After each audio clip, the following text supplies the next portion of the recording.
You look good. I've been running in these woods for as long as I can remember, but this might make me change my mind.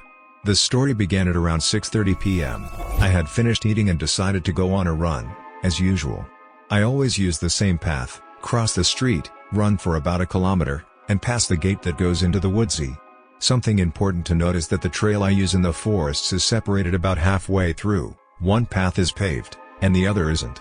I usually go into the unpaved path first, and then turn into the paved one after about 3 kilometers. Nothing ever really goes wrong. I meet some rare people walking their dogs, but other than that I'm pretty alone. At least, I thought I was. I had been running for a while now when I heard a notification coming from my phone. An airdrop notification. Since I didn't want to make it look like I was worried, I kept running for a couple minutes and then stopped to change the music. I opened the airdrop dreadfully. Who the hell was sending me stuff? I was pretty sure I was alone. I clicked on the drop and my heart sunk. It was a Snapchat picture of me running with the caption, "You look good." I didn't turn around. Instead, I kept running like nothing happened until I reached a certain point. You see, the forest is surrounded by a fence to stop children from coming in unsupervised, and I didn't like that rule when I was little, so my friends and I cut a hole in it. When I was aligned with that hole, I quickly turned and buried myself into the forest, aiming for my escape. I could hear ruffling behind me and I still didn't turn back. When I finally reached the hole, I jumped through it and absolutely booked it to the fire station that was a couple streets down. The last things I could hear when leaving the forest was an angry huff and metal meeting metal. I still don't know who it was or what they wanted from me, but I never ran in this forest again. So, creepy stalker guy or whatever you are, I truly hope we never ever meet.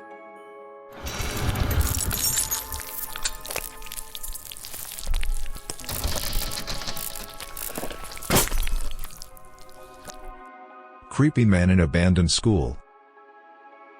In 2011, I was a sophomore in high school and was hanging out with my friend.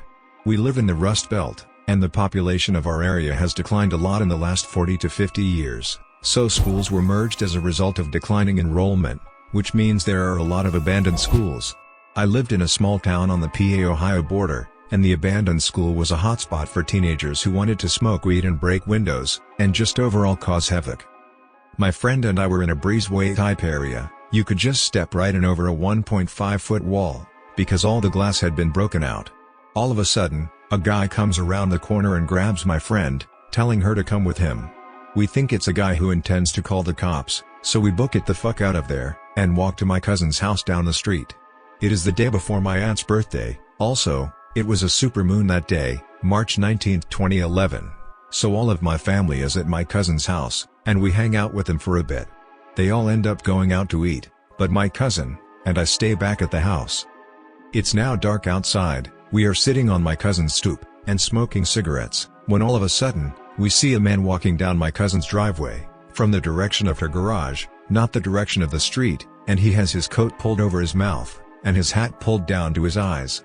So only his eyes and nose are visible, and he's making a strange gesture at us. At first glance, I thought he was jangling keys at us.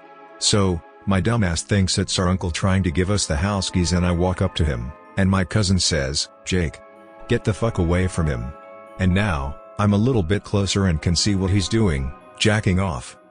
We turn around, run around the house to the front door. The door to the stoop was literally never, ever used, and was blocked with a bunch of shit because it opened up to a storage room, and we thankfully get inside. The guy gets to the front door after us, and finishes all over the sliding glass door, and then runs back towards her garage, into the woods. We are fucking freaking out. We call the cops, they ask us some questions and then leave. About a week later, a girl who had graduated from our high school heard about what happens, and remembers seeing a car parked on the street behind my cousin's garage, and had taken down the license plate number.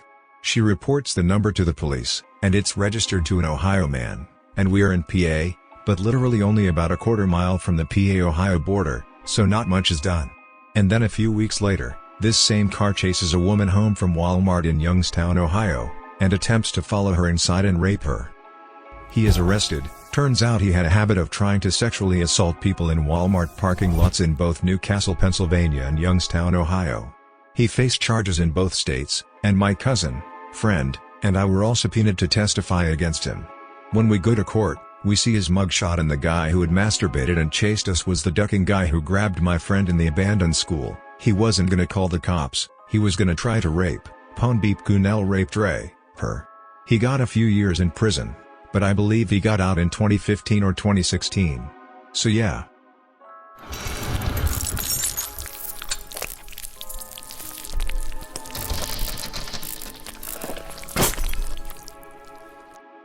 I won't ever volunteer in a homeless shelter again.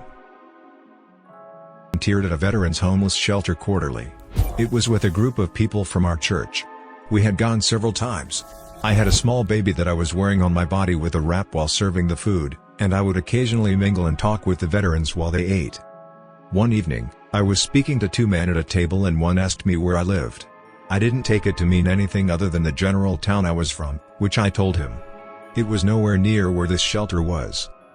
But then, the other man at the table, who I had never seen before, looked at the other guy and told him exactly how to get to my house. He told him where I live. Then he looked at me and he said, "I used to live on the hill across the road from you. I used to watch you all the time. You and your children." So that was the last time I volunteered anywhere like that. I reported him to the shelter director. He was a registered sex offender, I found out later, and he did live across the road from us at one point. I've never been so creeped out in my life.